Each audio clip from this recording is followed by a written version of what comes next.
حالت یہ ہے کہ سعودی عرب میں جب سے میں جا رہا تھا حج کے لیے، وہ ایک 2 پٹی کی چپل آتی ہے نا، جس کو فلپ فلیپ بھی کہتے ہیں، ہوائی چپل بھی کہتے ہیں، 2 پٹی کی چپل بھی کہتے ہیں، باتھ روم سلیپر بھی کہتے ہیں، 5 ریال کی ملتی، آج بھی 5 ریال کی. کتنے دن پہننا؟ صرف 2 دن. 8 ذی الحجہ کو احرام پہنتے ہیں آپ، 10 ذی الحجہ کو مینا میں احرام اتر جاتا ہے تو چپل بھی اتر جاتی ہے.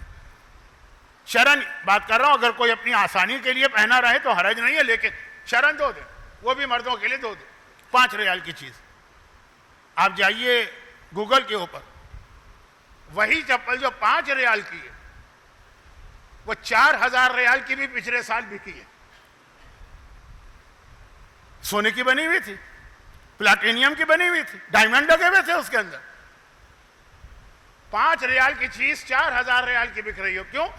وہ ایک کوئی تھوڑا سا اسٹیکر لگا ہوتا ہے، آرمانی یا اس ٹائپ کا، کوئی گوشی یا اس ٹائپ کا.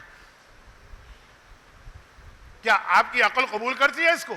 لیکن اتنا قبول کرتی ہے کہ مجھے یاد ہے 2 سال پہلے ایسے ہی فن کے طور پر، ایز اے فن، میں مکے میں بیٹھا تھا، میں نے کہا چلو میں بھی دیکھوں، یہ سنا ہے کہ 4000 ریال کی ہے، ہم کون سا خریدنے جا رہے ہیں، چیک کریں بات صحیح ہے کہ نہیں. میں گیا تو تھی، میں نے کہا چلو آرڈر دے دو، کیونکہ جب تک کہ آپ پیمنٹ نہیں کریں گے اس وقت تو کوئی مسئلہ نہیں. میں نے صرف کلک کیا، کارٹ وہ چلی جائے اس کے اندر، شاپنگ کارٹ آیا، آؤٹ آف اسٹاک. وہ 4000 کی چپل ایسی نایاب ہو گئی کہ مل نہیں رہی. کیا یہ حج ہے؟ اور کیا یہ عقل آپ کی قبول کرتی ہے؟ اس میں نہیں کرے گی لیکن اپنے گھروں میں کرے گی. لیکن ابھی بات بہت لمبی ہو گئی ہے جبکہ اس کی ضرورت نہیں. لیکن بات یہ ہو رہی کہ خرچ کرنے کے حوالے سے بھی ایک فتویٰ ہے جس میں آغا سیستانی، آغا خوئی، احتیاط واجب، کچھ تفصیلات ہیں جس کا وقت نہیں، کہ حتیٰ اگر نیکی کے کام میں بھی آپ اپنے حیثیت سے بڑھ کے خرچ کر رہے ہیں تو اس کو بھی جائز نہیں سمجھا گیا. بعض مہاراجوں نے جائز سمجھا. وہ جو مولا حسن نے حاکم شام معاویہ کو اس کے جملے کے الفاظ بدل کے پیغام دیا، اس کی وجہ سے حاکم شام کو پتہ چلا نا کہ امام حسن نے پورا گھر لٹا دیا، تو اس نے وہی بات کہی جو میں ابھی آپ کو فتویٰ بتا رہا ہوں کہ لا خیر فی الاسراف، فضول خرچے میں کوئی خیر نہیں ہے، کہ پورا گھر لٹا دی. امام نے الفاظ کی سیکوینس بدل دی، لا خیر فی الاسراف. امام نے جو پہلا لفظ تھا اس کو دوسرا بنا دیا، دوسرے کو پہلا بنا دیا. اگر لا اسراف فی الخیر، نیکی کا کام میں کبھی اسراف ہوتا ہی نہیں ہے. تو اب یہ ایک حدیث ہمارے یہاں مشہور ہے، لیکن اس کا کانٹیکس کس طرح حاکم شام کا کی ٹونٹنگ تھی، اس لیے اس کو کیا پیغام دینا تھا، وہ اپنی جگہ. فقہی مسئلہ اشارہ میں کر رہا ہوں.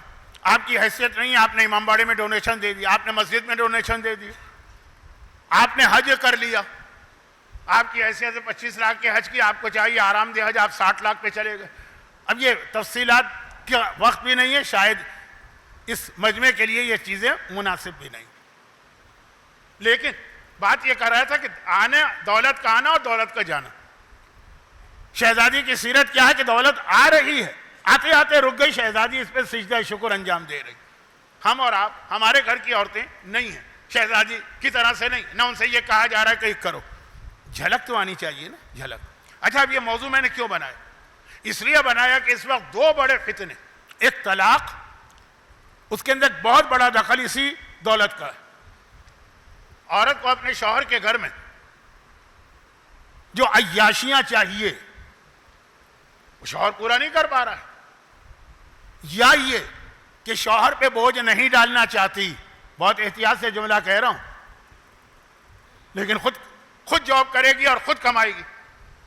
بیوی کے لیے شوہر کی اجازت کا بغیر گھر سے نکلنا حرام، خود کمانا حرام نہیں. آج کل تو ویسے ہی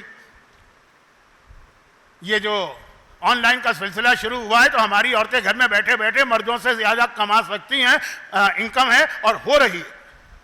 لیکن میں بات عرض کر رہا ہوں کہ آپ جب اس میں پڑھیں گی تو یقیناً نہ شوہر کا حق ادا ہو پائے گا نہ اولاد کا. ایک تو ہے کہ شوہر کو پریشرائز کرنا، چلے وہ نہیں، لیکن خود اپنے ہاتھوں سے اتنی انکم پیدا کرنا، گھر سے توجہ ہٹے گی، دولت کی محبت. چلے نہیں، یہ نہیں ہو پا رہا، گھر میں طلاق. اب بہت ساری چیزیں ہیں لیکن چونکہ میرے پاس وقت نہیں، ہر گھر کا مسئلہ